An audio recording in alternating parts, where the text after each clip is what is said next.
Samahan niyo akong maggala dito sa Fort Kochi, Kerala, India. Ang una naming pinuntahan ay itong isang art exhibition. So, ang tawag dito ay Binale. Unfortunately, tapos na yung art exhibition, but we still roam around and check the whole building. Ang ganda ng whole building kasi old style siya na Portuguese and Dutch architecture. And as you can see, the flooring is still with arts and very nice yung flooring niya.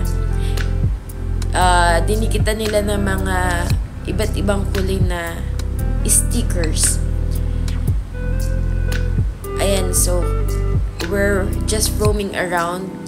You need to remove your shoes before going inside the building.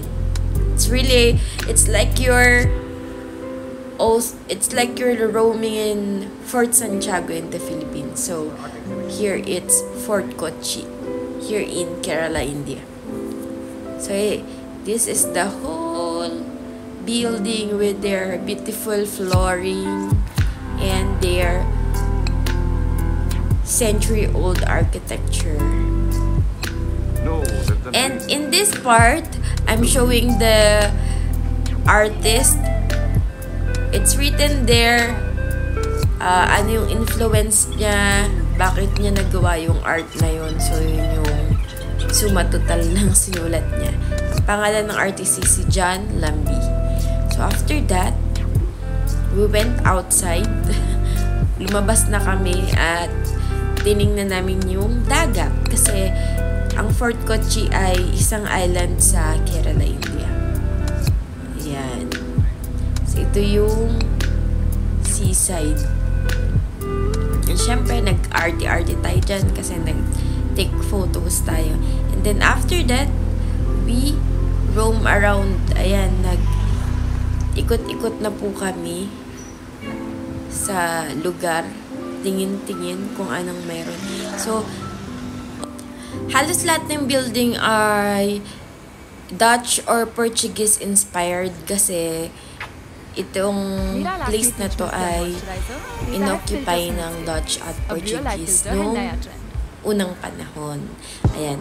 At napakainit po ng klima dito sa Kerala.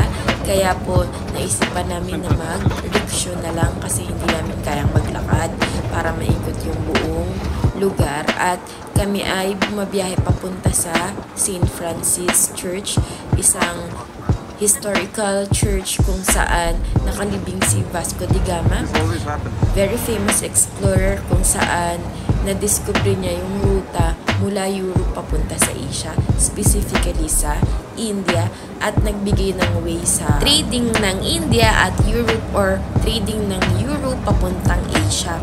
So, very significant yung pagpunta ni Vasco da Gama sa India, specifically sa Calicut, India. And then, kung mapapansin nyo, maraming foreigners na andito kasi talagang tourist destination ang Fort Kochi dahil very significant, historical ang lugar na ito. And finally, we reached the St. Francis Church. Isa to sa oldest European church dito sa India, kung saan very historical ang simbahan na ito kasi na-experience niya yung 3 colonizations dito sa India kung saan yung Portuguese, Dutch at yung British colonization. Kaya napaka luma na nung church na to. Century-old church.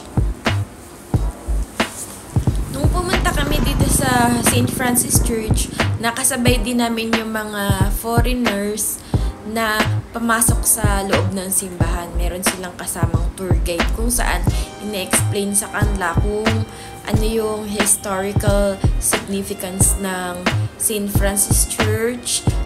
At ito yung pinaka-tomb ni Vasco da Gama. At kung mapapansin nyo, very old na yung structure ng simbahan. At nag-explain yung tour guide kung ano yung history ng simbahan. At pagpapasok ka sa church dito sa India, laging tinatanggal yung sapatos. So, tinatanggal natin yung sapatos natin bilang paggalang sa simbahan. And after that, lumabas na rin kami kasabay ng mga foreigners at mag-iikot-ikot ulit kami dyan para bumili ng souvenir kung may mabibili kami ng mga souvenir dyan sa tabihan ng simbahan.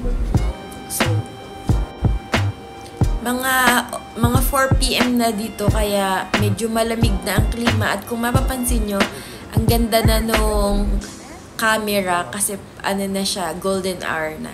At ito yung mapa ng Kochi. Ayan yung island ng Kochi. Bago kami makarating dito, kailangan namin sumakay sa ferry boat from doon sa Kochi City papuntang Fort Kochi. Ayan. At andito kami sa souvenir shop. Marami ditong mga tindang mga souvenirs at ang cute niya. May mga elepante. Ayan. So, mga figurines. Meron din mga jewelry box. Meron pa nitong hinawakan ko dito na pipa para sa how you call it? Para sa tabako. And then, yung mga parang small paintings, mga keychains. Marami kang mabibili dito na mga souvenir items. At lahat ay handmade ni Manong. Ayun yung kausap ng asawa ko. Kausap niya yung pinakatindero. And then, we're looking for something to para souvenir na rin namin. So, ayun. Bumili ako ng kwintas. Naisipan kong bumili ng kwintas na gawa daw ng mga tribal. Ayan. So, ayan, nakita ko pa yung mga paintings at pinapakita ko na kamukha siya ni Mohanlal. Mohanlal is very famous actor, Malayali actor. Ayan. And then finally, ang pinili ko na lang ay kwintas. Ayan, sinusuot ng asawa. Gawa daw ito ng mga tribal dito sa Kerala. Mukha siyang colorful, kaya sabi ko ito na lang, medalyon.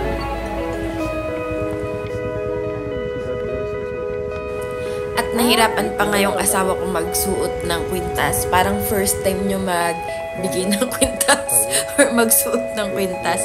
Kaya nahirapan siya. At medyo nasaktan ako kasi meron pang mga wire siya. Parang wire yung pinaka mismong tali, yung pinagtalian ng mga beads. So, iba't iba yung kwintas, pero ang napili ko yung pinakamakulay para terno dun sa damit ko. Ayan.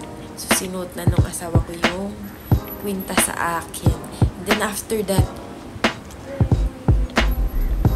after niyan, maglalakad-lakad ulit kami para ganap-hanapan ng iba pang pwedeng bilhin. Pero at that time, medyo gutom na ang lola nyo. Gutom, pagod, kasi pagod sa biyahe, kasi ang layo-layo ng biyahe. Ilang oras bago makapunta sa island. Tapos, ang init nung nagsimula kami bumiyahe, napakainit ng klima. Tapos, uhaw, ang dami-dami kong nararamdaman. Ayan. So, meron din mga palawit. Ayan, very, very cute siya.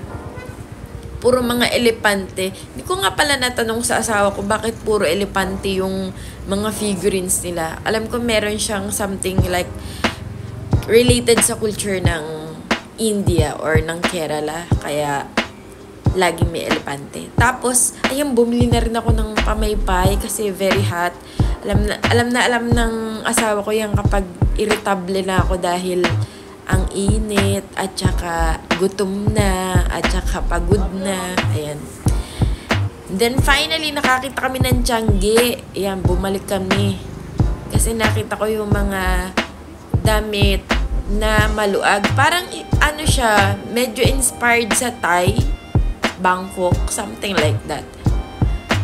Yung may tali lang sa gitna. Bumili ako ng ng ano para ma-press ko. Kasi tsaka wala din ako masyadong dalang damit dahil plano namin bumiyahe sa Kerala or maggala sa Kerala ng 2 weeks lang. Pero 1 week lang. Pero naging 15 days yung biyahe namin sa Kerala. Kaya kulang na rin ang damit. So, nag-decide ako na bumili na lang muna ako ng damit dito sa Changi. At very cute siya. Cutesy siya. May elepante din siya na designs. So, bumili ako ng isang pink at saka isang green. Kasi favorite ko yung color green. At maririnig din dyan kung paano tumawad ang Filipina. Paano ako tumawad kay Manong na para makuha ko na may malaking discount. We take 2. Give us 800, we take 2. 이거 현도 이렇게 비시간 하나 맞잖아요. Sabi ko 800 na lang, dalawang kukunin ko. Pero hindi siya pumayag. Ginawa niyang 450 isa. So, 900 dalawa. So, okay na rin. Kasi kapag bibili ka sa mall, ang price niyan ay mga 700. So, malaki pa rin. Kalahati pa rin yung na discount namin since wala naman siyang pwesto. Kaya, mura daw niya nabebenta. Then, finally, naglakad-lakad kami at nakita namin itong sabi ko, ano yung nakalawit dun sa tabihan. So, sabi ni Justin, yan daw ay Chinese net. So, ito yung mama. Pumunta sa amin. Sabi niya, itutur niya daw kami dun sa may Chinese net. Yung pala, yung pagtutur na yun, hihingi siya ng bayad. Sabi ko, wag na lang. Wag nang pumunta dyan. Tapos, sabi niya, pumunta ka. Halik kayo. Pumasok kayo dito. Kasi explain ko sa inyo yung Chinese net. Sabi naman ng asawa ko, ba't mo i-explain sa ang Chinese net? Galing nga sa kanila yan. Sabing gano'n ng asawa ko. Kaya, umalis na kami. After ko mag-video, umalis na kami. Hindi na kami pumasok sa loob. Kasi, tsaka parang lasing si Manong. Ayan. So, ito yung itsura ng Chinese nets. So, ito daw ay tinuro ng mga Chinese kung paano mag-mingwit gamit yung Chinese na yun. And then finally, ayan na, naglalakad na kami papunta sa bus station dahil kami po ay babalik na sa mainland doon sa may Kochi City. And kung nakarating kayo sa video na to, meaning ay nagustuhan yung aking video, please do follow Corina Chechi dito sa YouTube at sa Facebook naman po ay Corina Diaries or Corina Justin. Thank you for watching my video. Sana narito ulit kayo next time. I'll be showing you more of Kerala, India. Thank you for watching again. See you next time. Bye-bye!